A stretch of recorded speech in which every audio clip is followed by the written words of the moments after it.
بسم اللہ الرحمن الرحیم۔ السلام علیکم ورحمۃ اللہ وبرکاتہ۔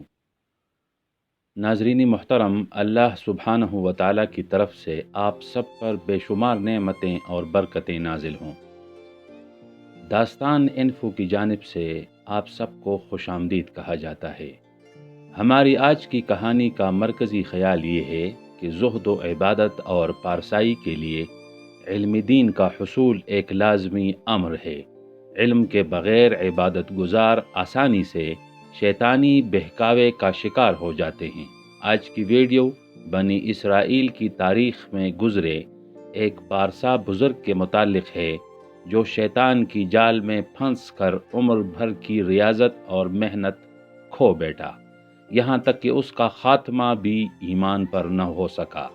اس قصے کو بمعا اس کے خد و خال کے ضرور سنیں، مگر پہلے آپ سے گزارش ہے کہ ہمارا چینل سبسکرائب کریں اور بیل آئیکن پریس کریں تاکہ اس طرح کی دوسری معلوماتی اور تاریخی ویڈیوز بر وقت آپ تک پہنچتی رہیں۔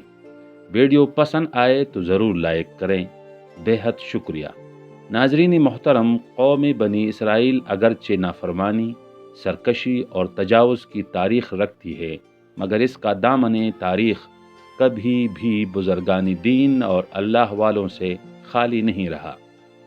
ایک نہایت پرہیزگار پارسا اور اللہ کا ولی تھا جس کا نام برسیسا تھا۔ اس نے شہر کے باہر صحرا میں اپنا چبوترا لگایا تھا اور وہاں رہتا تھا۔ وہ اپنی ریاضت میں اس مقام تک پہنچا ہوا تھا کہ جانبلب مریض اس کی دعاؤں سے شفایاب ہو جاتے۔ کہتے ہیں کہ وہ شیطان کی نگاہ میں تھا اور کئی مرتبہ ورغلانے کی کوشش بھی کر چکا تھا، مگر وہ ناکام ہو جاتا۔ شیطان چونکہ ازروئی آیات قرآنی انسان کا واضح دشمن ہے اور اسے گمراہ کرنے کے لیے جال بنتا رہتا ہے، اس لیے کہتے ہیں کہ ایک دن کوئی عورت بیمار ہو گئی اور اس پر جنوں کے دورے پڑنے لگے۔ بڑا علاج کیا مگر کوئی افاقہ نہیں ہوا۔ بالآخر اس کے بھائی اسے برسیسا زاہد کے پاس علاج کے واسطے لے آئے۔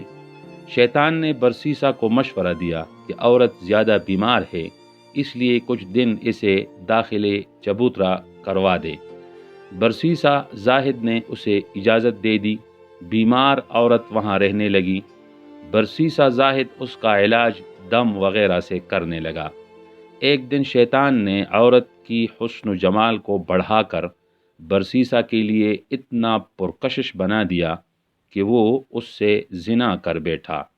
عورت چونکہ باحیا اور پاک دامن تھی، اس لیے اس نے شور مچانا شروع کر دیا کہ وہ جا کر بھائیوں کو بتانے والی ہے جو زاہد برسیسا نے اس کے ساتھ کر دیا ہے۔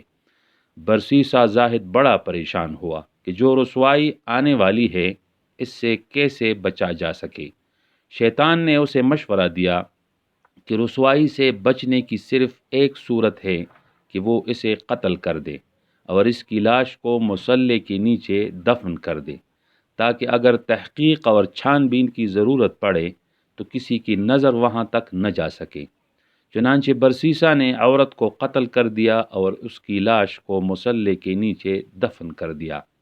کئی روز بعد عورت کے چاروں بھائی اپنی بہن کی خیر خبر پوچھنے آ گئے۔ انہوں نے برسیسا زاہد سے اپنی بہن کے متعلق پوچھا کہ وہ کہاں ہے۔ برسیسا زاہد نے انہیں جواب دیا کہ وہ شفایاب ہو کر جا چکی ہے۔ زاہد کے جواب سے انہیں تسلی نہیں ہوئی اور وہ شک میں پڑ گئے۔ برسیسا زاہد سے بحث و تکرار کرنے کے بعد جب ان کا شک اور بھی قوی ہو گیا تو وہ شکایت کرنے شہر کے قاضی کے پاس گئے۔ اس بات کا اتنا شہرہ ہو گیا کہ پورا ملک اور بادشاہ تک خبر پہنچ گئی۔ حکومتی کارندے آ کر مکان کا کونا کونا چھان مارنے لگے، یہاں تک کہ انہیں عورت کی لاش مصلے کے نیچے سے برآمد ہو گئی۔ قاضی نے عدالتی کارروائی کے نتیجے میں برسیسا زاہد کو قانون کے مطابق پھانسی کی سزا سنائی۔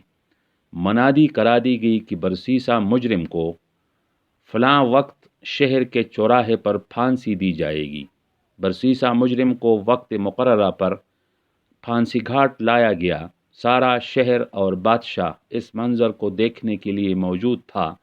برسیسا مجرم کو پھانسی کا پھندا لگا دیا گیا۔ پھانسی کا جلاد قاضی کے اشارے کا منتظر تھا۔ قاضی نے جیسے ہی اشارہ کیا تو جلاد نے پھانسی کی رسی کا لیور کھینچ لیا، مگر قدرت کا کرشمہ کچھ یوں ہوا کہ مجرم کے قدموں تلے تختہ نہیں ہٹتا تھا۔ جلاد نے بار بار لیور کھینچا مگر تختہ تھا کہ ہٹتا نہیں تھا۔ اللہ سبحانہ و تعالی چونکہ ذات غیور ہے، اس لیے وہ نہیں چاہتا تھا کہ اس کا بندہ یوں رسوائی کی موت مرے، اگرچہ وہ گناہگار کیوں نہ تھا۔ اس دوران شیطان پھر برسیسا کے پاس آیا اور اس کی حالت پر افسوس کر کے اس کے ساتھ ہمدردی جتانے لگا کہ افسوس تمہاری زہد و عبادت پر جو کچھ بھی تمہارے کام نہ آ سکی اور تمہیں ذلت و رسوائی سے نہ بچا سکی۔ برسیسا نے سوچے بغیر اس سے کہا کہ جو ہوا سو ہوا، اب کیا کیا جائے تاکہ اس پھندے سے جان چھوٹے۔ شیطان نے موقع پا کر جواب دیا کہ اپنا سر میرے سامنے جھکا دو تو تمہاری جان خلاصی ہو سکے گی۔ برسیسا نے جیسے ہی سر کو جھٹکا دیا اور شیطان کے آگے جھکا دیا، ادھر جلاد کا لیور کام کر گیا، تختہ دار ہٹ گیا اور برسیسا زاہد کافر کی موت مر گیا۔